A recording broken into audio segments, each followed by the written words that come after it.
Olá, pessoal, sejam bem-vindos a mais um episódio do nosso podcast Afro Capixaba, um podcast afrocentrado pensado para a gente poder divulgar, falar, conversar e brincar sobre a nossa cultura, sobre a cultura negra no território do Espírito Santo, pensado numa valorização da gente, né? Do nosso fazer, do nosso ser.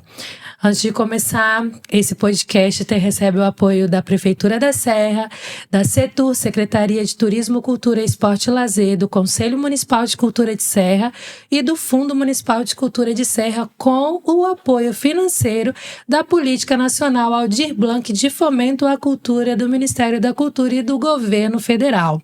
Hoje eu estou aqui com a minha amiga Geisa Lacerda, também pesquisadora, e com a ilustre Luciene Carla Francelino, que eu tenho o prazer de falar que é minha amiga, tá, gente? Minha amiga. Seja bem-vinda, obrigada por aceitar esse convite. E eu vou deixar você se apresentar, tá? Seja bem-vinda a esse espaço e fala pra gente, pra essa galera que ainda não te conhece, quem é Lu? Quem é Luciene? Eu que agradeço o convite, estou me sentindo assim, muito feliz, né? De estar aqui com vocês. Luciene Carla, né? Sou uma mulher preta, moradora da periferia, mãe de 2 meninos pretos, sou escritora, historiadora e gosto muito de contar histórias. Atualmente eu escrevo para 2 jornais, que é um sonho que eu sempre tive, né? Então eu sou colunista do Espírito Santo Notícias e escrevo esporadicamente para o Jornal Fato, que é um jornal da minha cidade. Faço parte da Academia de Letras da minha cidade, que para quem escreve é uma honra, né? Significa que aquilo que você escreve é importante, é relevante para a coletividade. Sou doutoranda em História, estou concluindo o doutorado em História na Universidade Federal do Espírito Santo, que também é um sonho que eu sempre tive. E faço muitas coisas, né? Estou sempre fazendo muitas coisas, estou sempre nas andanças, nessa luta antirracista. Sim. Geisa? Então vamos lá, Lu, prazer estar com você, assim, você sabe que você é uma referência pra gente, né? Quando a gente fala esse bate-papo hoje, a gente vai falar sobre espaços, né, afro-capixabas, né, territórios, e a gente sabe o quanto é apagado essa história negra, né, de homens, mulheres negras e também crianças no nosso estado. Qual a potência de falar desses territórios, desses espaços, né? Como revisitar essa memória? Porque a gente sempre vê a figura de homens e mulheres negras somente no processo da escravização, né? Como que a gente trazer à tona esses territórios e esses espaços? Eu penso que é de extrema relevância, porque o que aconteceu com a nossa história foi um apagamento sistemático, né? E a gente tem uma espécie de não memória que o nosso povo tem. Isso é muito complexo para a nossa representatividade, para que a gente possa se reconhecer enquanto sujeito. E eu estava conversando hoje, né, com uma amiga minha, e estava falando como que as pessoas brancas têm esse referencial em todos os lugares que elas encontram. Eu tive recentemente em São Luís do Maranhão, que é um território que tem muitas pessoas pretas, e eu vi, sabe, várias fotos, várias representações. Então você fala, nossa, como que é bom você se sentir, né, parte de algum lugar. E no Espírito Santo a gente tem pouco isso. A gente se sentir parte de alguma coisa. Esses territórios de memória trazem pra gente essa sensação de que a gente faz parte, de que a gente tem uma história. Sim. É como se a gente estivesse resgatando a nossa história e a nossa memória que foi apagada, que foi roubada, e se sentir parte de alguma coisa. Porque você tem que ter referência para a gente criar a nossa subjetividade, a nossa autoestima, para a gente se reconhecer enquanto potência, você tem que se ver enquanto potência. Se você não se vê representada nos espaços, é como se aquele lugar não fosse para você. E a gente vive um não lugar nessa sociedade racista. E esses espaços de memória nos fazem entender de onde a gente veio, como que a nossa história é importante, como que essa história é potente e que a gente faz parte de algo. É como se fosse um resgate da nossa memória e da nossa história. E faz parte da construção da gente enquanto sujeito, né? Enquanto sujeito de direito. Exatamente. Sim. pra gente poder se sentir, né, enquanto pessoa mesmo, Sim, né? sim. Porque se eu não me vejo, eu vejo na minha atuação com crianças, quando eu vou falar com elas, quando eu trago alguma boneca, alguma história que tem um personagem negro. Uma vez uma criança levantou e falou, sou eu. Eu falei, não, essa é a Lica. Ela, não, sou eu. E aí eu contei a história da Lica toda, trocando pelo nome dessa criança, onde ela se sentiu parte de algo. E aí eu acho que foi ali que eu entendi o quanto que os espaços, o meio de comunicação. E aí, quando eu falo espaço, não só estou falando do espaço da estrutura física, Sim. sabe? Do concreto, do tijolo, da parede, na internet, nos livros, em todos os locais, quanto que isso fortalece a nossa identidade. E pra gente que já tá adulto, um fôlego para continuar seguindo, né? Sim, você falou dessa questão da escola, e eu sempre trago um exemplo, assim, típico da importância da representatividade em espaços de poder. Né, eu trabalho com crianças de educação infantil e eu preparei uma atividade recentemente com crianças da pré-escola, 5 anos. E eu perguntei para elas o seguinte, o que você quer ser quando crescer? Eu trabalho numa comunidade, né, afroperiférica, a maioria das crianças negras. E aí eu me assustei porque essas crianças estavam projetando para o futuro, né? O que você quer ser quando crescer? Elas responderam, basicamente, cavar buraco, limpar chão, vender picolé e vender churrasquinho. Então eu me assustei por quê? Porque com 5 anos você está sonhando muitas coisas, né? Eu com 5 anos queria ser uma ginasta. E aí eu fiquei intrigada, né? E preparei um projeto, levei várias pessoas parecidas com elas para contar suas trajetórias de vida. Aí levei juiz, levei um vereador que a gente tinha em Cachoeiro, levei várias pessoas potentes e ao final do projeto, em 3 meses, eu refiz a pergunta, o que você quer ser quando crescer? E elas estavam sonhando para o futuro, serem médicas, caminhoneiros, bailarinas, advogados, professores, como tem que ser. Então, quando você não se vê representado, é o que a gente está falando. Se eu não me vejo, né, representado nesses espaços, mesmo que seja no imagético, eu não consigo projetar. Porque tudo aquilo que a gente faz a partir de algo que existe. Sim. Eu sonho a partir de uma perspectiva que eu vi, né? Agora, se você não se vê representado nesses espaços, você acha que esses espaços não são para você. Então, o que as pessoas negras vivem, o que nós vivemos nessa sociedade é um não lugar. A todo momento, é um não lugar. Então, quando você tem esses espaços de memória, você fala, não, eu tenho um lugar. Né? Eu faço parte, eu sei de onde eu venho, a minha história é importante, a minha história é potente, né? Nessa sociedade em que eu vivo, apesar desse apagamento sistemático, a minha história é potente e é importante para ser preservada. Sim, a gente estava num bate-papo, num outro episódio, onde o nosso colega estava falando da importância de ter um espaço estruturado aqui na cidade de Vitória, para banda de Congo, né, para que a galera consiga se encontrar, se estruturar. E aí me fez lembrar, em uma das conversas com Geisa, sobre o Mucane. Sim. Né? O Mucane é um espaço, e eu vou te dizer o seguinte, eu conheci Mucane depois de adulta, tá? Eu também. Porque eu não sabia que existia, e ao pensar, ao ver sobre a história desse lugar, conversando com Geisa, a gente viu o quanto que um espaço físico de aquilombamento que carrega a nossa história, ele é necessário.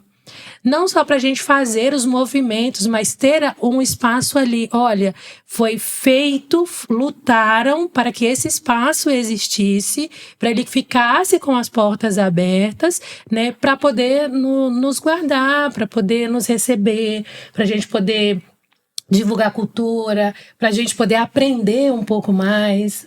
Porque também eu penso, né, que tem 2 ganchos aqui que vocês falaram que é importante. Primeiro, né, que o espaço é para além de paredes e tijolos, né? o Mucani, ele traz uma história muito potente, né, de uma mulher que militou para que aquele espaço fosse construído, né? E aí vem todo um resgate, né, de mulheres que sempre estiveram à frente do fronte, né, da luta, porque quase não se fala também, né, porque a Sueli Carneiro vem falando do epistemicídio, né, do silenciamento das culturas, do conhecimento negro e só colocando à tona a cultura do colonizador. E aí, quando eu coloco uma mulher potente que cria um espaço para aquilombar, entendendo, né, que o aquilombamento ele salva, né, porque o aquilombamento ele salva, porque o racismo é um sistema que quando a gente é criança, igual você falou, muitas crianças não têm o direito de sonhar e já se veem, né, nos não lugares, no não ser, né, e na vida adulta, né, que é esse resgate, né, porque a gente tem uma luta antirracista e ao mesmo tempo a gente tem que prevalecer nessa luta e estar nessa luta no não adoecimento, Sim, porque o racismo ele adoece, sim, né? isso Então aí. eu acho que é todo um processo, importante. né? Então eu acho que o Mucani, né, Lu, para além da questão das paredes e tudo, ele traz a história de uma potência de uma mulher, né, negra, que vem fazendo também um resgate. Peraí, não é só o corpo masculino que ficou sempre na luta. Nós tivemos mulheres que estiveram na luta, mulheres, né, que militaram, e ao mesmo tempo vai mostrando isso para as novas gerações. É como a gente falou, é uma construção de identidade positiva, Sim. né? Porque a gente tem que ter uma justiça, né? Cognitiva, uma construção de identidade positiva, né? Eu acho que o Mucani, ele traz esse processo, né? Pra gente de centralizar, de aquilombo, não centralizar, porque a centralizar é muito eurocentrado, mas de aquilombamento, né? A importância desse De acolhimento, né? nesses territórios, né, Lu? Você falou que você conheceu, né, recentemente, não tem muito tempo. Eu também não sabia que existia, né, o Museu Capixaba do Negro. E eu fiquei, né, sabendo também, não tem tanto tempo, a partir do momento que eu me aproximo do movimento negro, capixaba, né, que aí, no Mucani, eu falei, Mucani? No Mucani. Eu falei, eu tenho que conhecer, né, e fui conhecer o Mucani e fiquei, assim, impactada, né, por ter esse espaço, por ter todo aquele simbolismo que existe ali dentro, né, das pinturas, toda aquela arquitetura. Então isso vai impactando todo mundo. Eu acredito, né, que todas as pessoas negras que passam, só de saber que tem um museu, né, para preservar essa memória aqui no Espírito Santo, isso já traz um impacto positivo na nossa autoestima. E quando você entra, eu fiquei muito impactada e fiquei muito emocionada de estar ali naquele lugar, de sentir toda aquela ancestralidade, o cuidado, né? Tudo feito com muito cuidado, com muito detalhe. E isso faz uma diferença muito grande pra gente. Você falou de não adoecimento, né? Porque o racismo, ele nos adoece. Ele nos adoece. E eu sempre digo que ou nos mata fisicamente, né? Ou nos adoece. Porque a partir do momento em que eu vejo, mesmo que não aconteça comigo, né, essas práticas não estejam diretamente comigo, mas nos afeta no coletivo, né? Porque poderia ser comigo, poderia ser com um filho meu. Outro dia eu estava vendo a reportagem do Guilherme, né, que foi assassinado recentemente, com um tiro na cabeça, o jovem, que deu uma corridinha para pegar um ônibus, né? E aquilo sabe, eu fiquei uns 3 dias assim, muito mexida, e escrevi um artigo sobre, porque é o modo como a gente, né, tem de gritar muitas vezes, porque a gente pensa, podia ser um filho meu. Sim. Não é? Sim. E que a gente tá sempre falando, olha, não corre, não usa essa roupa, não faça isso. Coisas que a maioria das pessoas não tem que se preocupar, mas a gente tem que estar se adiantando, né? Nessa questão racial, a gente tem que estar olhando o que pode acontecer. E isso é adoecedor. Você está aqui antevendo, olha, eu cheguei numa loja, eu estou com uma sacola, aí eu tenho que dar um nó na boca da sacola, porque alguém pode achar, estou perto ali do celular, de alguma coisa, eu tenho que fazer um movimento bem câmera lenta, para que ninguém ache que eu estou pegando alguma coisa. Então, isso é adoecedor. A gente vive em constante vigilância. Sim, estado de e alerta. aí a gente fica ansioso. Né? Nós ficamos ansiosas em determinados espaços onde a gente acha que não nos cabe. A gente fica ansioso porque eu preciso ficar vigiando o que eu posso fazer, o que eu não posso fazer, como eu devo me portar. A minha criação, ela foi muito assim. A minha mãe, ela sempre ficou, você precisa agir dessa forma. E aí eu sempre falei, mas fulano não age. Ela, você não é fulano. Você é diferente. E ela nunca usou esse termo. Não, você é negra. E aí eu fui entender o diferente depois de adulta. O que o diferente estava querendo dizer nos ensinamentos da minha mãe. E aí tem aquela coisa, né? Fica muito claro os territórios que esse corpo ele é aceito e ele é expurgado, né? Porque não é normal, né? Vamos dizer assim, por uma sociedade colonizadora, racista, uma pessoa negra está numa loja fazendo uma compra, né? Sempre tem a questão de estar no lugar de servidão, né? Servindo a bandeja, servindo o almoço, varrendo as ruas. Só que muitos pavimentaram o nosso caminho, né? Isso. Pavimentaram o nosso caminho. Eu vejo, por exemplo, né, a partir da minha ancestralidade, a minha avó não sabia ler e escrever. Ela bordava a letra para votar, que ela não abria mão de votar, né? Eu voto para ela, mas ela não abriu mão com todas as dificuldades de dar estudo para todos os filhos, né? Eu sou uma das primeiras gerações que alcançam o ensino superior. E aí a gente começa a adentrar nesses lugares, né? Seja esmurrando a porta, seja como for, né? Porque como Conceição Evaristo falou, eles combinaram de nos matar, nós combinamos de não morrer, né? E estamos aqui por uma ancestralidade muito bem pavimentada, e não é com qualquer pavimento, onde a gente aprende a cuidar da comunidade, onde a gente aprende a cuidar dos seus, né? Na medida do possível. E aí esses territórios, eles vão demarcando, né? E aí os territórios de resistência também, Lu, eles vão sendo apagados, né? Quando eu descubro a história de Queimado, por exemplo, eu me interesso muito pela insurreição de Queimado. E como os pesquisadores vinham trazendo para a academia essa questão de Queimado, né? Nunca pelo nome, sempre na condição de negros escravizados, que os portugueses foram obrigados a trazer como escravos, né? Usando o termo escravizado. E aí, quando tudo isso acaba, fica a Igreja de Queimado como um processo histórico, né? Um patrimônio da cultura negra. Em 2015, só resta de Queimado uma paredinha de tijolo e um fio, né? Um fio segurando aquela parede de tijolo. Começa a ser um território de muito perigo visitar aquela única paredinha que ficou, né? O que você acha desse apagamento, né? Por que tanto apagamento, né? Porque você vai no Convento da Penha, por exemplo, o Convento da Penha ele é secular, mas está ali intacto, né? Você vai em alguns lugares, por exemplo, que não se tem nem mais o país, Pomerânia. Você tem lugares que tem no currículo escolar falar a língua pomerana. Por que esse apagamento, né? Essa insistência desse apagamento, né?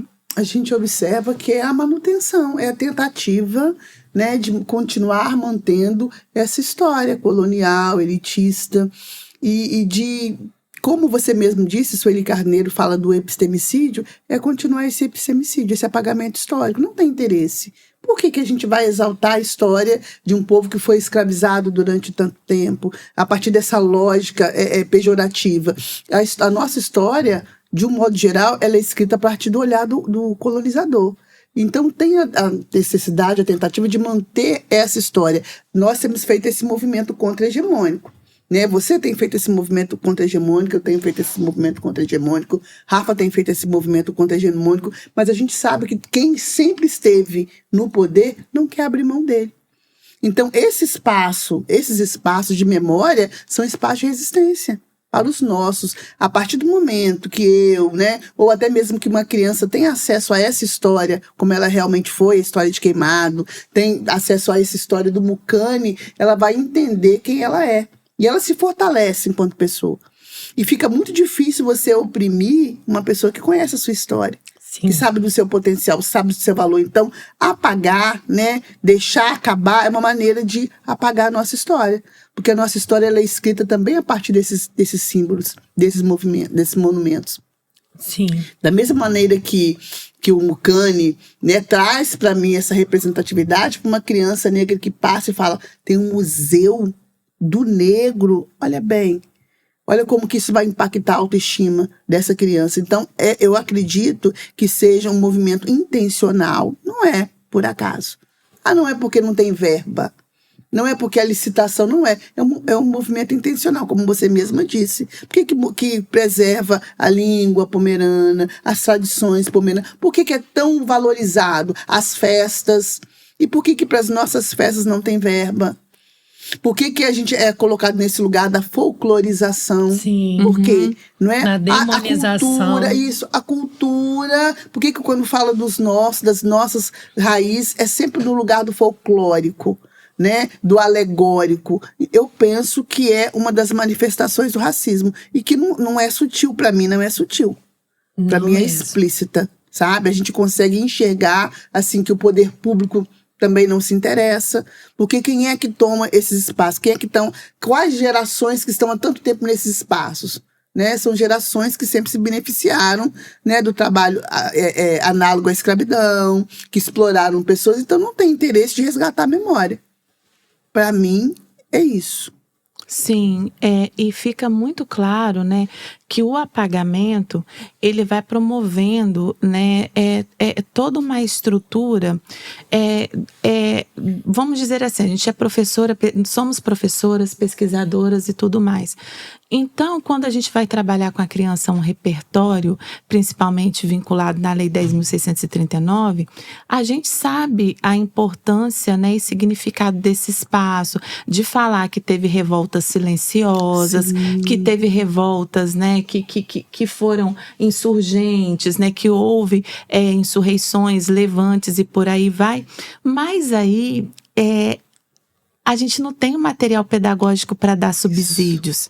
E muitas vezes a gente também ocupa esse lugar que nós somos muita coisa, né? E que bom que nós somos muita coisa e não cabe só num único patamar. Entre elas, nós somos 3 escritoras aqui.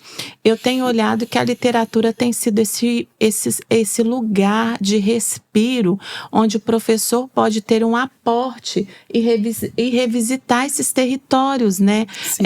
Para cumprir também, não cumprir, porque não deveria ser um cumprimento. Nós temos 200 dias letivos, 800 horas aulas e mais de 55% da população que se autodeclara negra. Então, isso já deveria estar posto no currículo de ensino, sim, né? Sim. Não uma obrigatoriedade, sim, de uma lei 10.000. Mas eu acho que a literatura tem sido isso também, né, Lu? A literatura infanto-juvenil negra, né?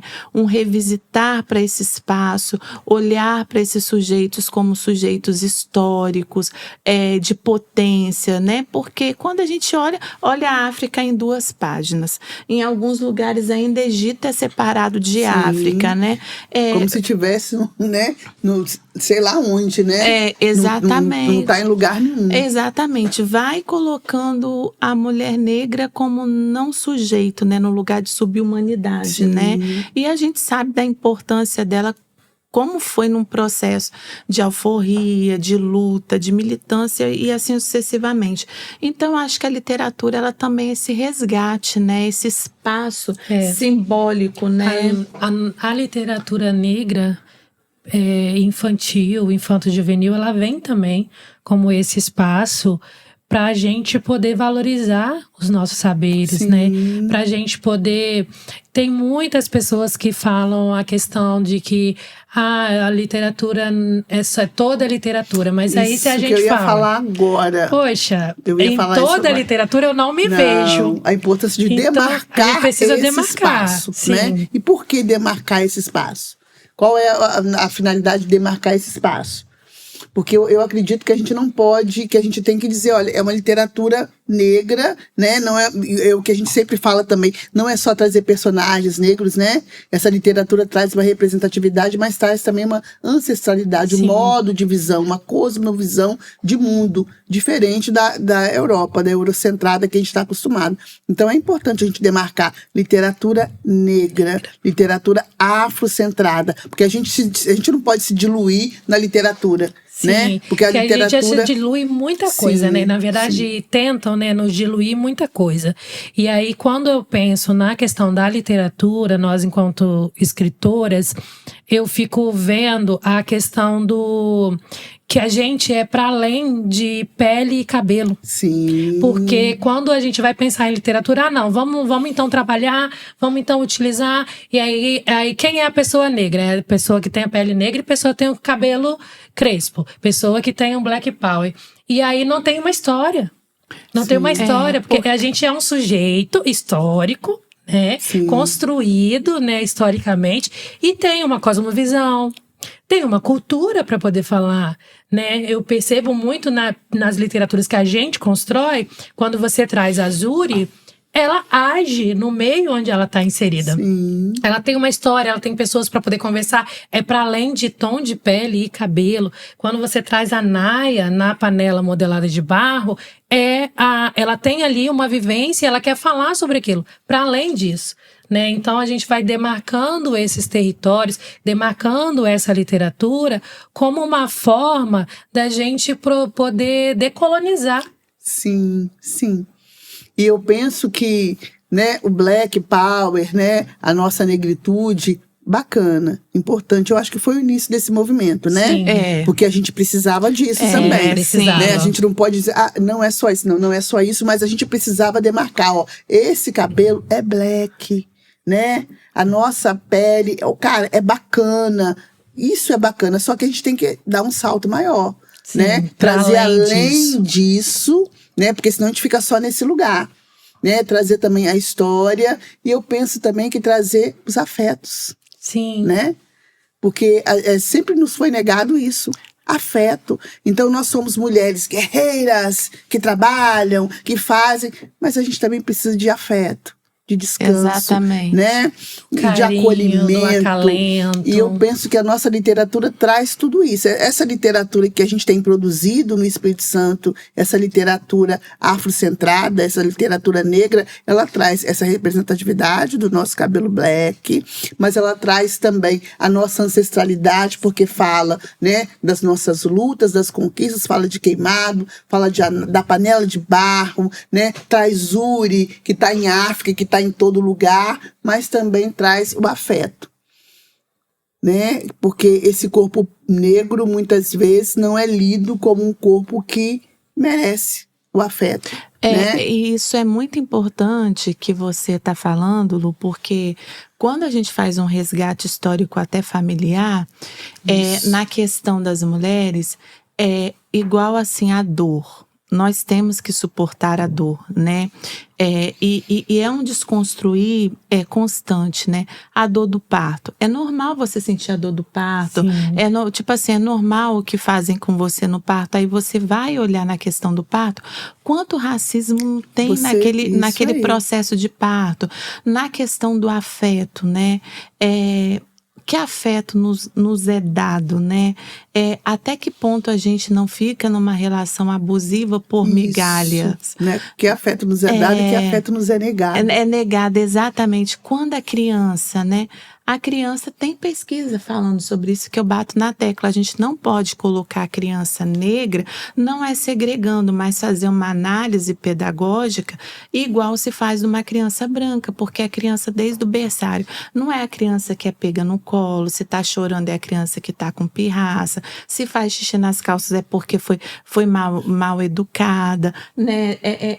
E tem lugares que colocam até no lugar de levar para um relatório pedagógico insinuando uma possível deficiência. Sim. Isso é muito grave. Distúrbio, um transtorno. Isso é muito grave, né? E o afeto e o autocuidado também são práticas de resistência, né? Isso. Práticas de resistência e combate ao racismo, porque a gente pensa que às vezes é só você estar na luta, você estar na resistência, você estar colocando seu corpo no fronte até não aguentar mais, mas também aquilombar, abraçar, se dar o direito de você ter os respiros, não é verdade? Sim. Se dar o direito de você simplesmente estar numa roda, por estar numa roda comungando alguma coisa, isso também, o bem viver faz parte da luta antirracista, né? E eu acho que a gente também tem que aprender a demarcar isso para os nossos corpos e também para as crianças, né? Na literatura, trazer isso na literatura, porque a gente já cresce, né? Com essa mentalidade de que somos fortes, que não podemos chorar, engole o choro, vai, né? Aguenta, mata no peito. Então, quando você traz essa literatura sensível, né? De afroencantamento, que traz essa criança enquanto criança, né? E que traz esse adulto também enquanto adulto possível, né? De dar e receber afeto, a gente está fazendo uma revolução. Para mim, isso é uma revolução que está acontecendo, né? E aí eu falo, no caso do Espírito Santo, nós estamos vendo uma revolução no Espírito Santo. Uma revolução no modo de enxergar a literatura, uma revolução que é literária, mas que afeta todos os caminhos e todos os espaços. E, ao mesmo tempo, eu vejo isso como um momento para nós, no lugar de escritoras, escreviventes, né? Como também um processo de cura daquilo que nos foi negado, né? A gente revisita a nossa criança. Lugar de cura. A gente revisita a nossa criança e é muito bom revisitar essa criança e fazer as pazes com aquilo que nos foi negado. Acalentar. Né? E vendo que a gente está projetando um novo futuro. Porque eu acho que nós, na nossa adolescência e juventude, em algum momento a gente teve que ser aquilo que não era. Tipo, fazendo uma progressiva nos nossos cabelos, falando que a gente era moreninha, marrom bombom para ser aceita. E aí a gente vai revolucionando, né? Vai curando, tem o processo de autocura e ao mesmo tempo vai vendo isso nas crianças, que é lindo e impagável, né? Ver isso nas crianças, né? Ontem eu fui numa escola para fazer uma contação de história, para ter uma fala sobre a questão racial, e as crianças me olhavam assim com tanta admiração, e falavam: tia, você é linda, mas aquele você é linda querendo dizer, né? Igual a mim. Exatamente. Sabe? Eu me vejo bonita em você, eu me vejo bonita na sua história, eu me vejo bonita na Zuri. Então, essa questão de fazer as pazes com o passado, isso é muito, né? Isso é muito simbólico, isso tem uma simbologia muito grande. E isso me faz pensar o quanto essa literatura, o quanto esses lugares de memória, que a gente está falando de lugares de memória, né, de uma forma ampla, como que isso é essencial para a gente, para as nossas crianças, né, desse momento, mas para a nossa criança que foi lá no passado, para nós enquanto criança, né, fazer as pazes com esse passado que foi tão cruel conosco, que não precisa ser cruel com as crianças hoje, que não pode ser, que não deve ser cruel com elas, como foi conosco, entendeu? Então eu penso que é um movimento, sim, né, de uma revolução total que está acontecendo em questão de espaços de memória. Nós estamos criando espaços de memória, né? O Mucano é um espaço de memória, né? Queimada é um espaço de memória, o Quilombo de Monte Alegre em Cachoeiro é um espaço de memória, o Quilombo de Vargem Alegre em Cachoeiro é um espaço de memória. Então são espaços de memória que estão sendo, assim, na minha concepção, estão vivendo uma revolução, sabe? Porque as pessoas estão entendendo, nós estamos entendendo a importância desses lugares e queremos que eles permaneçam, né, enquanto territórios de potência para os nossos, né? Para mim, para aqueles que estão e para aqueles que virão. Sim. Eu acho que é isso, né? É a perspectiva da gente entender mesmo. Eu acho que a nossa revolução é uma revolução, assim, que é, como a gente começou a conversa, pavimentada na ancestralidade. E é a cosmovisão Ubuntu que você falou, né? Respeito aos que pavimentaram, que revolução é essa que a gente está fazendo. E ainda a gente é agraciado de já estar colhendo os frutos, né? Daqueles que virão e continuarão pavimentando, né? Os processos, porque né? É lindo de ver esse movimento, eu que tô lá, né, junto das crianças e vendo essa construção e essa desconstrução, essa afirmação da imagem deles, né, deles se verem e falar: nossa, eu sou negro, nossa, eu fiz uma contação de história onde um menino negro, ele chora, ele é acalentado pela sua avó. E aí eles entendem que tá tudo bem eu chorar também, né? E foi espantoso o acolhimento, porque geralmente é aquela coisa que você falou: engole o choro. Sim. Vamos seguir. Depois a gente vê isso. Sempre vai deixando para depois. Sempre vai colocando no bolso. E sobre acalentar a nossa infância, quando eu dei um dos meus livros para minha terapeuta, ela falou assim: Rafaela, é incrível, porque eu já tenho muito tempo com ela. Ela falou: é incrível como eu vejo na criança, no seu personagem criança, eu vejo você, mas na avó, eu vejo você. E aí, ela falou, eu queria te perguntar, essa avó, as ações, como ela cuida dessa criança, é o que você queria que tivesse cuidado de você, né? Ou é você cuidando dos que estão agora? Sim. Né? Então, assim, É isso, né? emocionante, é um respiro para a alma, e eu acho que é um sinal que a gente está no caminho certo. Eu acredito que a gente está no caminho certo. Eu acho que você fornecer, né, o direito mesmo que eu falo, o direito afetivo, né? Porque o direito afetivo também nos foi negado, né? E eu acho que a gente está muito nesse processo de território, porque os territórios dominaram os nossos corpos e as nossas afetividades, né? Como forma brutal, assim, de violência.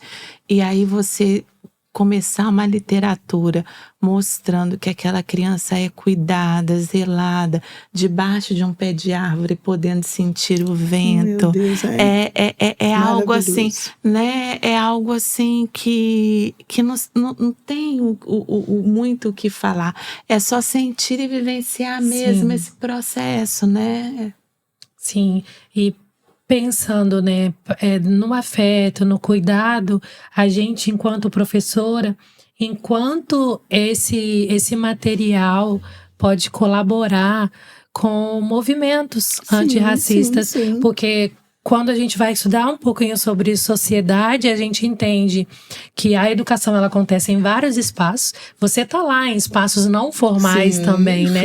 Que eu vejo nas suas redes sociais acompanhando, que você faz esses movimentos de educação em espaços não formais também. E como que esse movimento dos espaços afetivos, da memória, da literatura, eles vêm também para construir movimentos educacionais, movimentos pedagógicos que vão decolonizar, né, os saberes, as estruturas, movimentar essas estruturas para a gente tomar os lugares que nos pertencem. E ao mesmo tempo também, eu fico olhando, né, que a gente está fazendo uma revolução, e aí eu vejo que pela ausência, né, claro que a gente tem uma sumidade que é a Conceição Evaristo, a gente teve Carolina de Jesus, né, sempre as nossas escreveram de alguma forma, mas agora a visibilidade está maior, e eu acho que até mesmo porque da militância da luta antirracista. Mas eu percebo que quando um livro nosso chega em casa, não é só para criança. Não. Eu acho que é isso, Rafa, que você fala quando a avó acalenta a criança. Eu acho que é para a família toda, né? Vem para a família toda, porque eu olho assim, quando eu escrevo alguma coisa e já passo para o meu pai e minha mãe, só o sorriso deles me dizem muita coisa, né? Tipo assim, olha, a gente está vendo o momento de uma nova história ser construída, né? E aí, assim, aquele orgulho, aquele áudio, né? Que vem falando assim, parabéns pelo seu trabalho. Mas a gente sabe que pelo parabéns daquele, tem toda uma constância, né? De olha, o caminho que você está seguindo, você continua pavimentando, né? E isso é muito lindo de se ver, né? E sentir também, né? Sim. Não é só para as crianças, né? A minha família também, meu pai, minha mãe, eles agradecem, né? O meu avô, principalmente, porque ele fala que ele se vê em todo livro meu. Todo livro que eu escrevo, ele fala, olha eu aqui. E às vezes eu nem tinha pensado nisso. Ele fala assim, olha eu aqui, eu tô aqui, olha, isso aqui fui eu que te ensinei, né? Então, assim, é um acalento pra gente. Sim. Para as crianças, para os novos, para a nova geração e também para os que vieram antes da gente. Com toda certeza, com toda certeza. Eu penso, né? Eu sempre falo do meu pai, que meu pai era um homem semi-alfabetizado, mas que pavimentou o caminho, assim, a nossa estrada. Eu também sou a primeira da minha família, né, a fazer um curso superior. Eu acredito que a gente vem dessa geração que vai rompendo esse ciclo, né, do analfabetismo, da baixa instrução. Eu acredito que nós viemos rompendo. E o meu pai, esse homem semi-alfabetizado, ele sempre me dizia para nós, 3 meninas, né, que nos queria doutoras, sabe? Eu quero vocês doutoras. E ele falava assim, se não tiver o que você quiser estudar em Cachoeiro, a gente muda para Vitória. Se não tiver em Vitória, a gente muda para o Rio. Se não tiver para o Rio, a gente muda em São Paulo. E eu cresci pensando assim, gente, eu posso ser quem eu quiser, sabe? E é lógico que eu pensava assim, gente, eu não vou fazer meu pai mudar de cidade, né? Sim. Mas essa possibilidade, né? Você saber que você pode, isso me deu um gás, né? Para hoje estar cursando um doutorado. E eu penso que meu pai não imaginava doutora em história. Talvez na cabecinha dele fosse doutora, né? Médica, fisioterapeuta, dentista. Mas hoje eu estou vivendo o legado que ele deixou, esse caminho que foi pavimentado. Então, eu cresci entendendo que o meu caminho era educação. Sim. Meu caminho de ascensão social, de mudança de rota, né, de um romper de ciclo, era educação. E aí eu acredito que a gente está pavimentando o caminho também para outros, né? Para outras Sim. crianças que não são do nosso ciclo familiar, mas que fazem parte desse Ubuntu. Eu penso que a nossa literatura, que o nosso caminhar, né, tem feito tem pavimentado essa estrada aí para muita gente que a gente nem imagina, porque a nossa literatura vai para lugares que a gente nem imagina. Verdade, não é? É verdade. Alcança pessoas que a gente talvez nunca vá conhecer pessoalmente, mas a gente está fazendo parte dessas histórias aí. Sim, a gente falou muito aqui sobre literatura infantil, infanto-juvenil, mas eu quero também apresentar para quem não conhece esse livro aqui, que é o Históricas de Racismo e Luta Antirracista, da nossa querida Lu, né, Luciene Carla Correia Francelino. Eu confesso que é o meu livro de bolso de cabeceira e aprendi muito com uma linguagem acessível, sabe? E então eu indico, se você quer entender sobre luta antirracista, históricas do racismo, como que ele se construiu, como que a gente pode, né, se movimentar para poder ir contra essa mão, né, que nos levaram por muito tempo, eu indico esse livro, tá, da Luciene. Fala um pouco, Lu, sobre esse livro, como que foi o seu processo, né, onde as pessoas podem encontrar. Esse livro foi um processo, assim, eu escrevi em 2022, escrevi, assim, muito rápido, eu acredito, né, porque ele traz muito da minha vivência, da minha experiência, né, enquanto mulher preta, enquanto escritora, enquanto pesquisadora.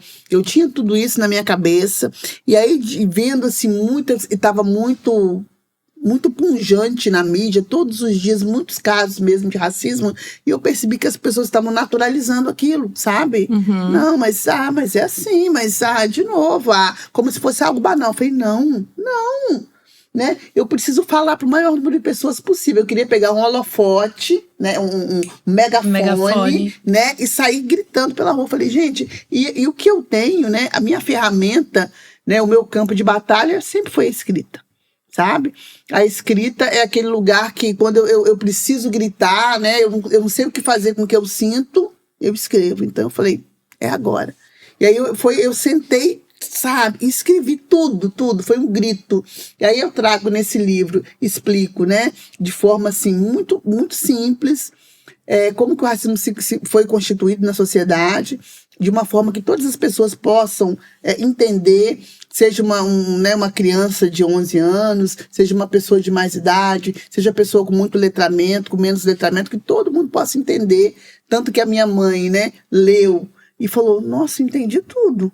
Sabe? Como ele foi constituído, como ele se mantém no dia a dia, como que, né, as práticas que a gente que estão postas, como que colaboram para a manutenção do racismo. Porque tem muita gente que fala assim, eu não sou racista, mas se você não faz nada para combater, você está contribuindo para a manutenção do racismo. Porque a engrenagem já está pronta, ela funciona sozinha. Então, se eu não fizer nada, eu estou mantendo. Então, para ser antirracista, eu tenho que fazer um movimento contra-hegemônico, contrário. Então, nesse livro eu trago, né, algumas expressões racistas que a gente falou a vida inteira e não se dá conta. E como que elas trabalham no nosso inconsciente. Porque antes de você negar emprego, antes de você verbalizar o racismo, tá aqui. Já tá na né? mente. Ele vai sendo constituído no dia a dia, nas práticas diárias do dia a dia. E a gente tem que estar a todo momento atento a isso. Então, esse livro é um livro de bolso, de fácil leitura, que tem tido uma recepção muito boa por todo mundo, sabe? Onde ele vai, né? Tá em roda de leitura, acho que, se eu não me engano, em Pernambuco, né? E tá, assim, em vários lugares, algumas escolas têm comprado para adotar com os estudantes, porque a linguagem é fácil, né? É acessível, e eu penso que é o princípio do letramento racial. Então, se eu quero começar a entender, né? Eu penso que esse livro é um livro, assim, que é essencial para a gente entender o início, sabe? E continuar lendo, continuar buscando, né? Porque o racismo, ele é sofisticado. Sim. Né? Ele está todos os dias se metamorfoseando. Então, eu tenho que estar todos a engrenagem os dias, vai. Ela vai se modificando, ela vai se adequando, né? A gente dá um passo, parece que o racismo vem Quando da a gente dois. entende, né? Eu entendi aqui como é que está se dando. Sim. Já se formou de uma Isso, outra de uma forma. outra forma. Porque a ideia é que você não entenda, para você não lutar contra. Fica mais fácil, né? Né? Se você não entender, fica mais fácil. Então, esse livro eu recomendo. Eu também super recomendo, porque eu acho que a potência desse livro é nisso, né? É para quem a gente escreve, é para os nossos, né? E se a gente escreve para os nossos, a linguagem ela tem que ser acessível, de fácil entendimento. Por quê? Porque o objetivo da nossa escrita é que mude a prática ou reflita sobre a prática, né? E eu creio que é um livro também, principalmente nós que somos da educação, que todos os professores deveriam adquirir e ter e fazer uma reflexão, porque eu acho que antes de decolonizar as nossas práticas ou de pensar em práticas antirracistas, a gente tem que começar a decolonizar a mente, né? Porque às vezes a gente pensa que não é racista, mas uma atitude ou outra vai dizer o contrário. E aí a gente tem que fazer essa autorreflexão profunda e todos os dias mudando um pouco, né, o nosso caminhar, as nossas atitudes, para construir, para corroborar de fato com uma sociedade antirracista, né, e assim humana, né, de olhar todos como... Você falou a palavra humana. Humana. Né? Gente, olha... Tá muito bom a nossa conversa, mas estamos caminhando para o final do nosso episódio.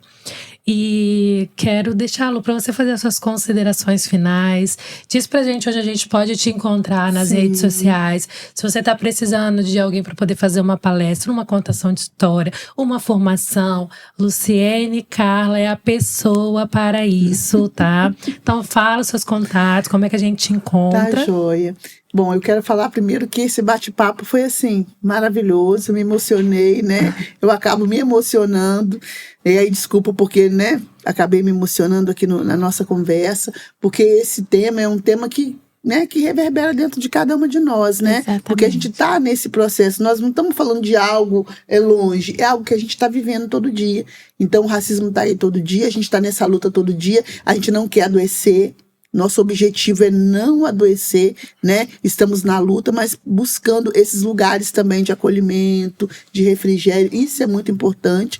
A gente não pode perder nunca isso de vista. E eu sou uma pessoa que eu acredito, sabe? Eu acredito na mudança. As pessoas falam, Luciene, você acha que vai mudar? Eu falei, eu acho que já está mudando. Eu acho que não tem mais volta. É um caminho que não tem volta, sabe? Por isso que a gente precisa de se aquilombar para nos fortalecermos, para chegarmos, todo mundo Sim. chegar, sabe? Mas esse caminho não tem mais volta, né? A gente tá aí, né? A gente tá cada vez mais se fortalecendo, cada vez mais aprendendo, né? Se instrumentalizando, então não tem mais volta. Para me encontrar nas redes sociais, luciene.francilino.11, né? Luciene Francilino. Eu acho que já acha, mas luciene.francilino.11. E tenho esse livro, tenho outros 3 livros publicados. Estou nessa luta antirracista, né? Como você mesmo falou, com palestra, com contação de história, com bate-papo. E acredito que todos os espaços, né, precisam ser espaços antirracistas. A escola, a igreja, os meios de comunicação, as rodas de conversa. Então, é possível, né, fazer esse movimento antirracista em todos os lugares, até porque o racismo está em todos os lugares. Né? Então, a gente precisa de fazer esse movimento em todos os lugares. E a literatura é uma ferramenta potente para essa luta. Potente, porque alcança, fala de uma forma sensível, fala de uma forma lúdica e alcança muita gente. Sim. Geisa, suas considerações?